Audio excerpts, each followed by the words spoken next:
So in 2023 has been an interesting year for me, and one of the comeback devices of the year is the Pixel series of devices. Year after year, I've had my issues with Pixel devices. So in this video, I'm going to take you back down to memory lane and show you guys all the issues that I've documented video after video, year after year of Pixel devices that I've had problems with, and why the Pixel 8 Pro is the best Pixel yet. Let's talk about it. Sit back and relax and get your popcorn ready and follow me on this journey. Let's go.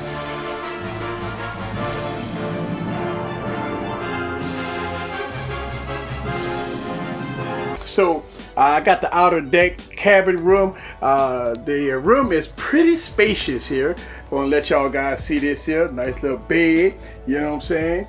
Welcome to Carnival. So I'm on deck here for this nice little cruise.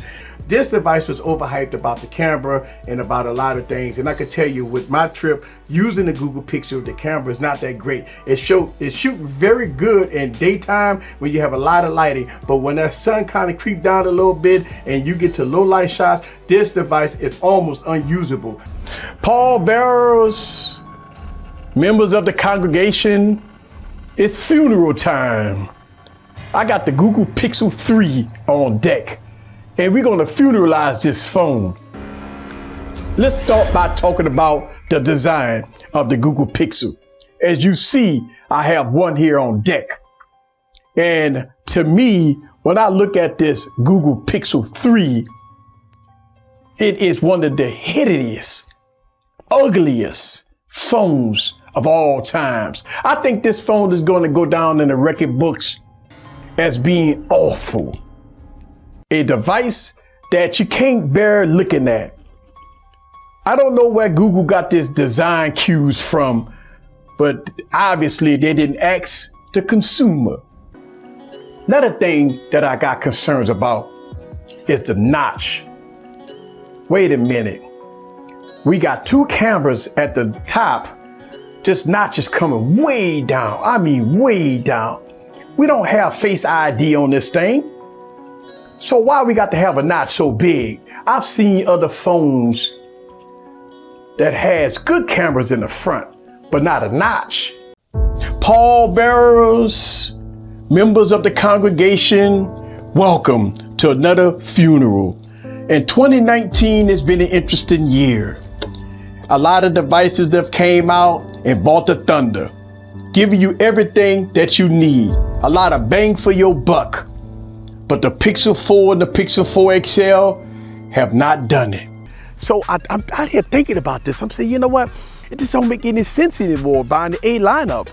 Because if you're gonna spend $499 on a Pixel A device, XL device, you can catch the flagship phone at the same price. Let's talk about the display. Look, it has a beautiful 6.4 inch AMOLED display here. Very good colors, kind of soft blacks. The display is good, but it's not the best. Look, the brightness level is something that I'm concerned about with this device. When outdoors, you definitely have to crank it all the way up. And look, I keep this device cranked all the way up. 770 nits. And it's not as bright as like the Galaxy S21 Ultra or other devices that's peaking out at 13 and 1500 nits. So I have to keep this device pretty much at 100% brightness because of that issue. It's not the brightest display. It's a good display, but it's not the best display. Now, again, I'm using external audio. I'm out here at the park, and being out here in the park, one of the opportunities of being out here in the park is. All right, guys, so I want to pause the video for a second and let y'all guys know when I'm out here at the park, I did get an overheating issue, and the camera itself, it turned off while I was in the middle of filming. So let's go down and go outside, turn the car off. Okay, and now I'm in the sun. Oh, wow, can't see it right now. Okay, all right, there we go. So I'm going underneath the shade. As you can see the display. Okay, and see, here's the shade. Okay, so I'm underneath a tree. as you can see. All right, so underneath a tree. Once I get it to bright sunlight, there it goes, it disappears. So it disappears in bright sunlight, as you can see. I'm gonna go underneath a pavilion. Again, I have it on auto brightness. Okay, and as it hit the sun again, it disappears. Okay, now I'm underneath the pavilion. All right, guys, so I was in direct sunlight and the Google Pixel Fold turned off on me as I was in direct sunlight, and just turned back on.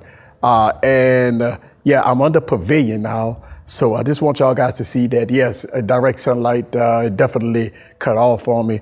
All right, so this is the Pixel Fold. All right, and this is the Galaxy Z Fold 4. Okay, again, I'm under a pavilion.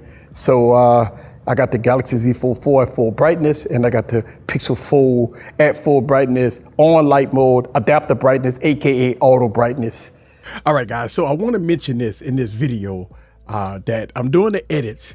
And one of the things that I didn't mention earlier as I was giving my commentary was that when I was under the pavilion, looking at the display of the Google Pixel Fold, you see some color variations with the display.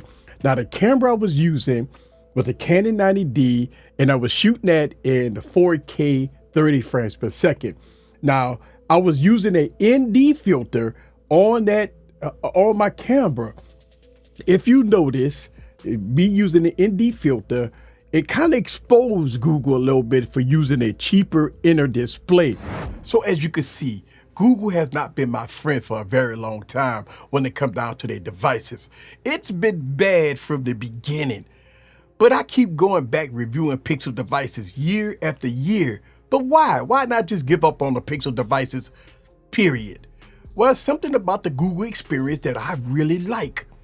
And to me, the Pixel 8 Pro is the beginning, a fresh start for me.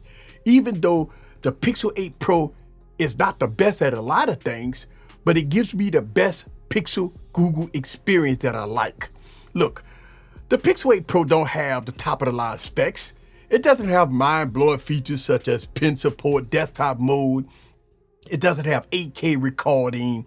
It doesn't have mind-blowing battery life. You know, but the Pixel 8 Pro gives me a balance, the best of Google, and it gives me a lot of things that I really like. Look, man, don't get caught up in all this hype of overclocked processors with 100 gigs of RAM. Look, if you're not doing any high-end tasks such as photo editing, video editing, or using high-end applications, look, you're not even using a fraction of the power of these so-called high-end flagship processors are giving you right now. And let's talk about the cameras a little bit. I believe that the Pixel camera experience is really good, and it can hang or even beat some of the phones out there when it comes down to video. Video has been very improved on this device. Let's talk a little more about overheating. This is the Achilles heel of most Pixel devices. And finally, a Pixel device that doesn't shut off while recording in the outside element. Finally, I can see a display at high peak brightness, and I don't have to worry about the phone telling me that it's overheating and shutting off. So that is a good thing. That's all I wanted in a Pixel device, is to give me that Google experience without any overheating, and I'm not getting that on the Pixel 8 Pro. Look, this device here has been very good in a lot of different aspects, and all I wanted Google to do is give me that good Google experience, and they have delivered that with the Pixel 8 Pro. So having the Google Pixel 8 Pro for about a month, it's been my #1 device. Me taking my SIM card out of the Galaxy S23 Ultra, putting that device as my #3 or my #4.